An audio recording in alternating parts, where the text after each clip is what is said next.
Go right ahead. The victim mindset. Mm-hmm. Yeah. Because a lot of people, I've come across so many with the okay. victim mindset, you know, like they're always like, oh, woe is me, you know, like, oh, my life is going like this, and oh my gosh, everything bad keeps happening to me, and why is nothing, oh my gosh, it's this person's fault, and it's your fault, and that I'm not getting anywhere, I'm not where I want to be. It's like, you know, their thoughts. Those are their thoughts, right? And you become what you think, right? So it's this repetition. It's a cycle of keep being the victim. If you think like a victim, you're always going to be a victim. What's going on, family? Kevin and Jesse here with you guys today, the Elite State of Mind podcast. As always, our goal is to listen, learn, and grow.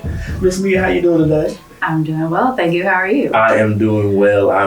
Jesse, how you doing today, man? I'm great, man. How are you? I'm wonderful. I am amazing. Family, make sure you guys like, follow, and subscribe to our Instagram, Facebook, and YouTube page. Hit that little bell on YouTube so you get notified every Wednesday as Jesse and I come to you guys to help you listen, learn, and grow. Family, what we're going to talk to you about today is something near and dear to our hearts from a book from one of our favorite authors, Napoleon Hill, Outwitting the Devil.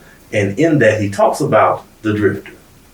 So what we want to talk about, family, is the drifter. So Miss Mia, I'll come to you first. Okay. Well, maybe before reading the book, what if somebody was to talk about a drifter to you, what would have been your definition? What would have been the characteristics to you? Before reading the book, a drifter, I would say someone that maybe just goes with the flow, like the crowd. They just go with whatever everyone else is doing. Okay. They don't really have any aim.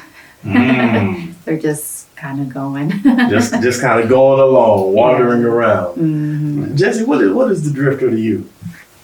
Before reading the book, it was just, I thought about a piece of wood, right? That was floating along and, you know, just aimless, doing this thing, just it. And after reading the book, it's kind of, that is exactly what the drifter is doing, right? But they're unaware that they're actually drifting. And so that was a little deep. The thing that kind of shocked you a little bit, the unawareness. Miss Me, after getting into Outwitting the Devil, what has your definition of the drifter changed? I wouldn't say change, but there's definitely more to that. It's more in depth. So yeah, I mean, it is a person. They have no aim. They don't really have any original thoughts of their own. So they're not in control of their own mind. Their mind is in control of them. So it's like you said, you know, they're unaware. Yes. You know. So yeah, it's you know, like the book says, you know, he talks about propaganda. So they're easily swayed by, you know, their mind is going with whatever the propaganda is feeding them. And like, you know, the propaganda is just anything that you're unaware of that it has control of your thoughts. So can we talk about that for a little bit though? Not being in control of your thoughts. Yeah. That is such a dangerous place to find yourself in, because one, you have to understand, as we talked about last time, the power that is in your mind, as we talked about the power of I am. And if you allow an outside entity to control your thoughts, then now what you're doing is you're allowing someone else to manifest and to speak into your life the things that they want. yeah. It doesn't have to line up with your chief aim, with your definiteness of purpose. As Napoleon Hill talks about so often, it's going to line up with them and you're going to become used, and not in a good way. Because we all use each other. We just have a different word for it. It's called reciprocity.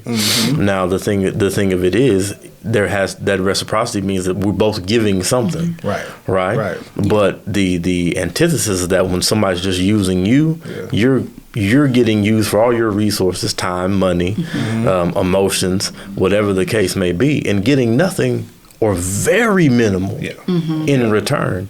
And when you have no power over your own thoughts, you are going to come up empty. Well, Jesse, for you, what is the danger of not having control of your thoughts? Oh man, the danger in not being a free thinking individual is going to cost you more than you're willing to actually pay. And I think for many people, they don't understand that. And they feel like going along with the propaganda, going along with just being a part of the crowd, that they feel like that they're on the right course when they forget or maybe just don't know that you were created to use this intelligence, right? Napoleon Hill calls it, infinite intelligence. This is how you connect, to the Most High. So, your imagination is key in connecting, right, to infinite intelligence. Well, the issue is that most people who aren't free thinking, that, like you said, someone is injecting them with the thought. And most of the time it's going to be what they want, right? Like you said, it's going to be, how can I use you, for lack of a better term? And you're not even aware that you're being used. This is what makes it so bad. Like, you're not even aware that you're doing the bidding of another. You're nothing more than an imp. Oh no! You're nothing more, and you don't even recognize it. Right? You don't know that, and you're being used on a continuous basis. And that's the problem. It's a daily thing. Miss Mia, has there been a point in your life where maybe you weren't in control of your own thoughts, and then you snapped out of it? I would say for most of my life. Okay. So when you, being honest, when you did snap out of it, what changed? Well, I want to say this. What made me snap out of it was reading. Okay. Feeding my mind other things. Just feeding my mind positive things. So yeah, I mean, it was just like a switch, you realize, and it's still something that I have to check myself on a regular basis. Right. But just like being aware, like realizing like, oh my gosh, I'm not in control of my mind. Like, my mind is controlling me. Another good book I want to add to this is The Power of Now. That was the first book that I read that started my journey. Okay. For wanting to get more knowledge to feed my mind, but just being aware of my ego. Being aware of my emotions and like, okay, what am I feeling? What am I thinking? And yeah, I mean, you go from your mind controlling you, your thoughts controlling you, to like, okay, well, my mind is so powerful. And so instead of my mind using me and working against me, how can I control my mind and use my mind to control my universe? Because, your reality, it starts in your mind. Very true. So like you were saying, your imagination, like, you create your reality in your mind. It starts in your mind first. So, yeah. That's kind of what happened. So let me pose this question to you. What changed not only in you, but in the people around you, or the people that came into your life when, your mind stopped controlling you? I mean, my whole circle changed completely. I mean, like literally a brand new circle. Brand new circle, huh? Yeah, I mean, there's a few people that, I have been in my life, but I realized like, okay, so, people, they use like, the drifters, 98% of the population, they're drifters. So you realize, okay, they're just drifters. They give very little, or they give the bare minimum. And so it's like whatever they can benefit from you, Yes. But a friendship is supposed to be a mutual benefit to both parties, So yeah, you realize like, okay, yeah, I don't need a big circle. I don't need, I need the right people in my circle. So I love my circle. That's good. No, I'm glad you were able to make that transition. Like you said, the friendship. I do not believe that the drifter can be friends with the non-drifter. Yeah, I don't either. Yeah, that's true. Because a non-drifter is not, they're in control of their mind. They're not going to allow that. They're not, and the non-drifter, they have places to go, they have things to do. Yeah. But the drifter, as you both said earlier, they're just kind of aimlessly going around and trying to see who they can siphon life off of, who they can, suck the life force out of. As we got told when we were little, they want to suck the anointing off of you, right? So that's the danger if you have, come to the knowledge and you are making that transition, to keep the drifter around you. Because one thing that the book says, that the drifter is faithful. Yes. And that they will make it tough for you not to drift. Because all they want you to do, no. Oh, we see you reading. We see you elevating your mind. Come on back. Yeah. Have you seen this show? Right. No, let's go out. Yeah. Oh, let's go back over to such and such house. Let's go do XYZ like we used to do back in the day. So I can get you back in the habit of drifting. So I can make sure that you don't get to a place where you start to become all the things that you're supposed to become. Jesse, let me pose this question to you. As a man, and then once you begin to look around in life and you go, I have some new responsibilities. I have some new things that I need to take on. What factor does it play in discerning the drifter from the non-drifter? You know, understanding that, like you said, I'm responsible. I'm the responsible one. I'm the one that holds things together.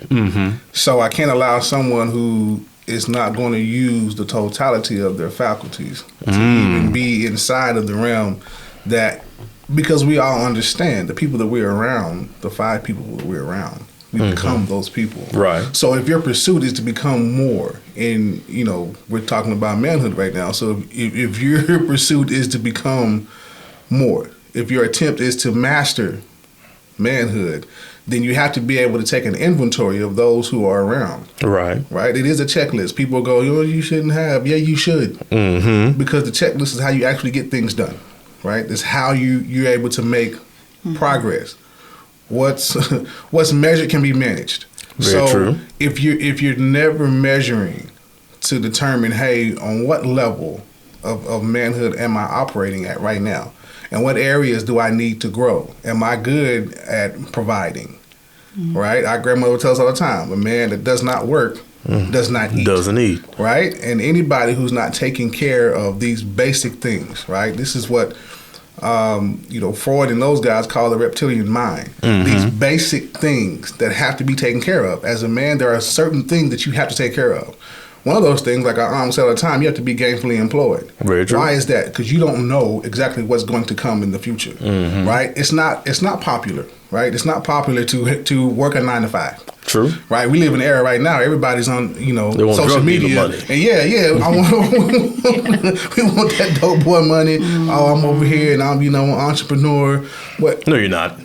Listen, no, you're not. No, you're not. Just because you got on Facebook that you're the CEO of Best Yet Enterprise don't mean you're an entrepreneur. Hold on, man. I love, Kevin Hart's interview where he's talking about, like, what's the percent. We have an issue of not really owning anything. What's 0 plus 0? 0. 0. What percent of 0 do you actually have? None. If you don't have nothing. So what are you talking about, right? So, if you're a man, you're out there looking, look at Jamel King, 95 millionaire, right? These are people who are successful that give you a blueprint to say, hey, you need to have a job. You need to keep this job. And while you're at this job, even if your heart's desire and passion is to be your own boss, you can do that. But OG&E likes the bills to be paid on time. You and whoever you're responsible for, they need to be able to eat, right? And be comfortable. Like, these are basic things that have to be. And how dare we, like, as men, try to have somebody on our arm. And we're not doing these basic things. And then we claim to say, hey, we're not being respected. You don't deserve the respect. We're going to keep it a bill. You're an infidel. Right? For you've cast off the face. Because you're not even maintaining you. The whole goal is to master yourself. Knowledge of self. You're supposed to love yourself as you love everybody else. Right? So if you don't have enough love for yourself to stay employed, regardless of where it is, right? There's no shame in working for McDonald's or digging the ditch or whatever. But I heard a quote last night. Like, how are we going to lean on the shovel and expect to see the ditch? It doesn't work that way. No, you gotta put it to use. Right? So as we grow, as we elevate our mind, and we understand the knowing-doing gap is then closed. If I've been given a shovel, which most of us have, right? We've been given that shovel. Okay, cool. So it's on me to actually pick it up and push it into the ground and then do that thing over and over and over again until whatever my end goal is. If I want a ditch, guess what? I do that for about 8 hours a day for 5 days a week. Hey. In a 2-week time, I'm getting paid. It's a simple things that have to be done. And I think us being able to rationalize and to think freely, to understand, like it talks about, I have a definite purpose and end. then I have to reverse engineer. How am I going to get there? Right. I'm not going to get there by wishing for it. I'm not going to get there by having my hand out waiting for somebody else to do it for me. Right. No. The essence of you being a man is, hey, man, you don't know everything, but I'll be damned if I sit here and do nothing. That's true. And that's, I'm going to read a few of the characteristics that the book details the drifter is. Y'all can stop me if I get to one you want to get into. So it says, one of these is he will never accomplish anything requiring thought and effort. Another one, he spends all he earns and more too if he can get credit. Yes. He gonna spend up his check and then go apply for some loans to spend some more that he can't pay off. He will be sick or ailing from some real or imaginary cause and calling to high heaven if he suffers the least physical pain. Can we talk about that? Yes. Sure. Go right ahead. The victim mindset. Yeah. Because a lot of people, I've come across so many with the victim mindset, they're always like, oh, woe is me, oh, my life is going like this, and oh my gosh, everything bad keeps happening to me, and why is nothing, oh my gosh, it's this person's fault, and it's your fault, and that I'm not getting anywhere, and I'm not where I want to be. It's like, their thoughts. Those are their thoughts, right? And you become what you think, right? So it's this repetition. It's a cycle of keep being the victim. If you think like a victim, you're always going to be a victim. That's right. That's right. Couldn't have said it better myself. Like you said, if somebody would ever just come by and have the conversation with that person, tell them, hey man, I understand maybe today right now you don't feel well, but if you will begin to say to yourself, I feel good, I feel well, then maybe it'll change. Yes. Because it depends on how much you believe in what it is you're saying. And the biggest question is, why is it so easy for us to believe the negative? Why is it so easy for us to be the victim? And why are we attracted to being the victim? Because that takes no effort. Yes. That takes no effort. Somebody can plant that seed, and you can accept, you'll take it. Oh yeah, that's right. You've been around people, like you said, you've been around people, oh, my day's going bad. You know what? Mine is too. What? And now both of y'all ain't having a bad day. Yeah, it's like a competition. I just lost my job. The other, I'm about to lose my house. No. Who's the bigger victim? Right. What? I don't want to be a victim. No, you don't. You know how hard it is, though, to literally just change how you think. You literally have, I had to learn how to catch myself. Okay, so whenever I'm thinking a negative thought, oh, okay, I'm thinking something negative. You literally have to just catch it, be aware of it, and then switch it to something positive. And something that really helped me with that is just being thankful, trying to have a thankful mindset. Yes. Just like, okay, well, what am I thankful for today? And for me, I've been struggling with this lately, but I used to when I wake up in the morning, first thing, before I even get out the bed, what am I thankful for? Okay, I'm thankful that I have somewhere to live. I'm thankful that I have food to eat. I'm thankful that I have a job. I'm thankful that my bills are paid. Just any little thing. It could be something small. I'm thankful for electricity. We sure are. Yes, we are. I mean, just what are you thankful for? Like that, I feel like that really helps. It does. It does. And just starting to say those words to yourself and say them out loud, and then because you'll start to look around and be like, I do have some food. This is good. Because you'll think there's always somebody out there with it worse than you. Yes. There's always somebody out there dealing with something that you don't have to deal with because of a place that you're at in life. Whether it's they don't have a car to get back and forth to work. So now they gotta wake up 3 hours early to walk to work, and then work for 10 hours, and then walk them 3 hours back home. But you can get there in 10 minutes and got the gall to wake up late. Right. Boy. Because we don't appreciate the convenience that has been given to us.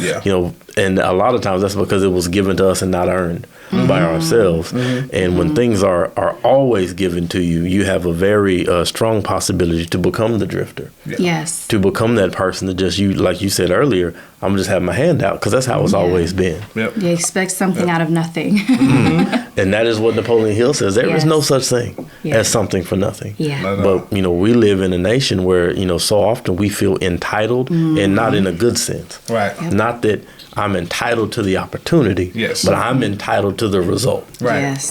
Because I don't want to put in the work. Right. Yes. Like, hey, we all, if you played sports in high school, we all had them cats. That, no, I'm not entitled to the opportunity to go to practice to earn playing time. Right. What I'm entitled to is to put this jersey on Friday, walk around the hall looking nice, get some compliments or something, but then I'm on the sideline all game. But then I'm going to cuss out the coach. I'm mad at the coach because I never got in. But I never put in any work. I never did anything. One of the characteristics that I wanted to read and talk about, get you guys' thoughts on just a little bit. The drifter, he will be ill-tempered and lacking in control of his emotions. Oh, yeah. Oh, yeah. Yes. Jesse, how do you feel about that? I find it to be true. Right? You cannot be productive and lack self-control. The ability to understand your emotions and to know when the appropriate time to use the behavior is what separates, a drifter from a non-drifter. For me, what separates, a man from a child. That I understand the emotion. That yes, I'm angry. Somebody pissed me off. Okay, that doesn't give me the right. Or is this the right time for me to respond in the way in which I would like to? Right. And then you're asking the question, well, is the way I want to respond, is that an appropriate response at this time? Right? So those who drift, they don't care. No. They gonna pop off. They gonna let you have it. Yeah. Then they gonna go back to the friends and go, yeah, I let them have it, didn't I? Yeah, that's right. And they gonna go back and you sure did. You really did that. The other drifters. You gave it to them. Right. The drifters and the group thereof are going to encourage the poor behavior. Whereas if you have some non-drifters, and let's say you have a moment, because we are human, right? And you do that, they're going to immediately correct you and be like, listen, that's not what we do. That's not how we do that. Right. You remember the book, Emotional Intelligence, how we have to be able to recognize when what we're feeling rises, and then we have to take a mental thought. We have to have a clarity of thought to say, not right now. Let's separate what I feel from where I am and what I need to do. The next step is the empathy. There that plays a part, right? That's a high level of emotional intelligence. They're saying, yeah, I recognize it. Is this what I need to do? Is this what this person needs from me right now? Right. That's the high level of, hey man, I'm a non-drifter, so I understand you don't need me to cuss you out right now. You don't need me to give my opinion when you didn't ask me for it. Yes. And that's another one of the characteristics is he will have an opinion on everything, but accurate knowledge of nothing. Yes.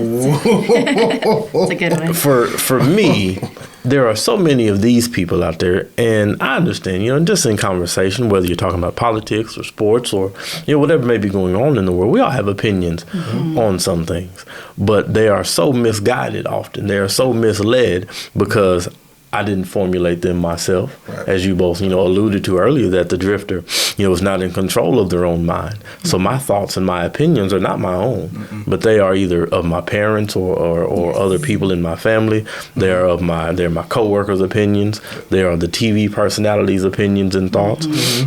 But then I go and I get no accurate knowledge. I do no research. I do no study. I don't study to make myself approved. Readily able to rightly divide. Right? All I do is I spout these opinions, and again, I'm deep in my emotions. So when you disagree with my opinion, now I have to cuss you out to try to prove that I know something, because I cannot base my opinion on any facts. That's right. Because I have none to base it off of. Miss Mia, when you came to the knowledge, you were like, okay, I don't want to be a drifter anymore. How did you, stop being, somebody who might have had opinions but no accurate knowledge? Well, first of all, everyone has an opinion, like you said, but your opinion isn't always like necessary. You don't have to speak on everything. Sometimes you don't need to comment. True. And I feel like it's better. I've learned that it's better sometimes to just listen, just to sit back and listen and say nothing. Like, less is better. in a lot of cases. That's true. Read the room, you know. Yeah. And always have it's good to have a learning mindset, open to learning. You know, you can learn from anyone, any age, any background. Like you can always learn from someone else, whether it's something good or something bad. Learn from someone else's mistakes. You don't have to go through the same mistakes, you know. Right. And you can learn good things from people too. So always be open to learning. I feel like that's really important. Like you don't know everything.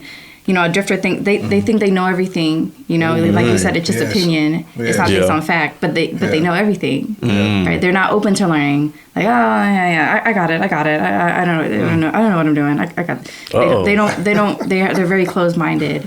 Very true. So, yeah, I feel like that's something that's needed, like for success, like to be successful, to always have an open to learning mindset.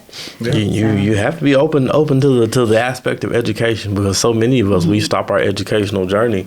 You know, whether it is once you graduated high school, that's the last time most people pick up a book, right? Or if you did go on to college, but maybe that was 10, 15 years ago, and you haven't studied anything since. Right. Yeah. The last time you had to go, for your last test in undergrad. But as we are supposed to be, living this life, and as you say all the time, as we're supposed to be becoming, then we should continue to educate ourselves. Yes. To learn about the things, because time changes. Right. Yes. I mean, I remember growing up when we still had floppy disks. Right. Yeah. It was a crazy time. We still had cassettes. I remember when CDs were a big thing, and now they're obsolete. Yep. Yeah. And that was just, a decade and a half ago. Right. Yeah. Right. But for the person who, won't stay up with technology, who won't, even get a base knowledge of those things, they're lost in today's world. Yes, they're lost in today's time. Yep. Yeah. Right. And that's such a sad thing, because like you said, they're closed off.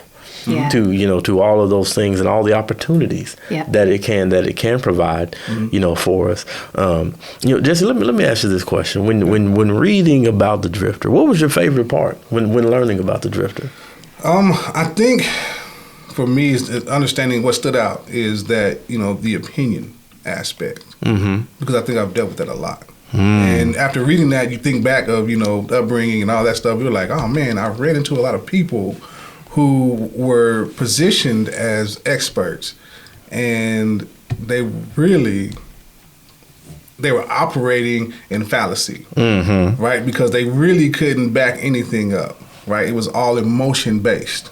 Right. And that really stood out. Like, we can't really have an opinion that's solely on emotion. Right. Opinions, if we use the legal definition, it has to be substantiated through also some research, some fact, something. You have to be able. It has to be defendable, right? A lot of times our emotions are not defendable, right? Because they're how we feel about it, and how we feel about it doesn't make it fact. True. Right? It does not make it the truth. Okay? It's just, this is what I think. All right, great. What do you have backing that up? Well, nothing. I think. I'm with you. Descartes is, I think, therefore I am. That's awesome. But there has to be more to it in terms of how we're dealing with and relating to other people. Right. Right? If it's just how I think, how I feel, then what are you going to do? You're going to drift this way. The non-drifters are going to go the opposite way, and the delta in between the two is going to be just astronomical. Great. Yeah. So that made a huge difference, man. Just being able to, because I feel like as we do more reading, my ability to slow down the conversation has grown. To be able to have clairvoyant thought inside of conversation has grown. And I think that's one of the things that it's talking about here in Outwitting the Devil. Being able to see where you are in relation to another person or a group of people, and to be able to say and place yourself appropriately. Like you said, sometimes less is more. I don't know everything. And as I increase in my knowledge and my education, because education is a lifelong pursuit, and as I do that, I understand that it's okay for me not to know everything. And I should not be the most intelligent person in this area and these areas in my circle. Right. So our circle is people who are geniuses in different areas. Right. Because like Mr. Ford said, I don't have to know everything about this plant. I don't. But I've surrounded myself with people who do. Yes. And I think we fail at that many times as we try to build, our relationships, and we have to do a better job. Very true. Miss Mia, for you, what was the thing that stood out? There's like two things. Okay. The first thing is that thinking negative thoughts, which lead to negative acts. So, and then the propaganda, they think those negative thoughts are their own, but they've been spoon-fed to you from propaganda. And I feel like, when you were talking about technology, I feel like that's really a double-edged sword, because there are a lot of good things about it. We have a lot of benefits from technology, but there's also a lot of negative with that. Right, so people are constantly on their phone, just on their phone all day, just walking on their phone, right? Just constantly in their phone, and I feel like that's a very dangerous thing.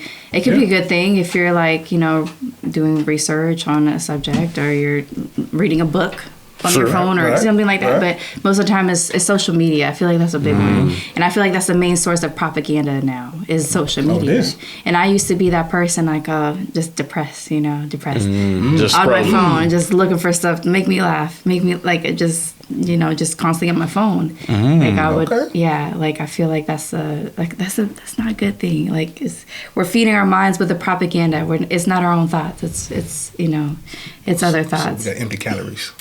Yeah, exactly. What it is. Yeah. Exactly. You got to get to your phone, get that hit or crack. Yes. So you can try to get energized again. Exactly. And another thing is, talking about how the drifter, they never reach a definite decision. They'll put it off. They don't really have an aim, so they're just wandering. They don't really have any goals. To be a non-drifter, I feel like you need to set a goal. What is your main goal? And then once you have a goal, okay, well, so what are my steps to get there? You're going to figure out what the steps are to get to that goal. Need a plan. But if you're just I'm going to do this for now, and that didn't work out, so I'm going to do this, and I don't really like that. I'm going to go do this. Everyone's doing that.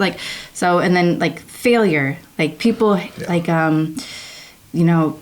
I wish I would have known this a long time ago that the value in failing. There's so much value in failing because you can learn so much. That's true. You can learn a lot. The opportunity to learn is there. Yeah, a lot of people just they're afraid of failing. They don't want to fail, so when they taste that failure, they just give up on whatever. I'm gonna and I feel like that's why a lot of drifters, they just switch around so much, because once they fail, I'm gonna try this, they just keep moving around, bouncing around, and they don't really have the aim. They don't have the definite purpose. They don't really know what they're doing. So I feel like that's really important. It's okay, what is my goal and how I'm gonna get there? Okay, no, I completely agree. Family, what I'm going to leave you guys with is this, is that, drifting is a generational curse. Yes. And, be very cautious of being the drifter and thinking your children are going to come out different. If you, as I said earlier, it is honorable to be employed, but we should always strive for more. We can be content when we have a little, but strive to do more. And if you are not trying to, do not be mad when your children don't strive to get straight A's and you never did. Don't be mad if all they do is go work at the local warehouse for $15.99 an hour, and you look up and in 30 years they've been doing the same thing. You're like, well, I thought you wanted to be a doctor. I thought you wanted to be, I thought you wanted to be. Right. And you never did. And all you did was keep drifting. Do as I say, not as I do. That's we gotta start showing. That. Man, I mean, he talked about that in the book too. He said, a lot of the ways I start with the parents before they're even born. Yes. And then childhood, I instill that in them. Through the parents and through school and through religion. It's just all poured into them at such a young age. Break the cycle. You have to, parents. You can't continue to be a drifter. And if you're listening today, don't be mad at your parents if they were drifters, because now you've come to the knowledge, right? And it's time for you to start being a non-drifter. Family, we sure appreciate you guys for tuning in with us today. We hope you were able to listen, learn, and grow. Make sure you like, follow, and subscribe to our Apple Podcast and Spotify. Y'all have a great day.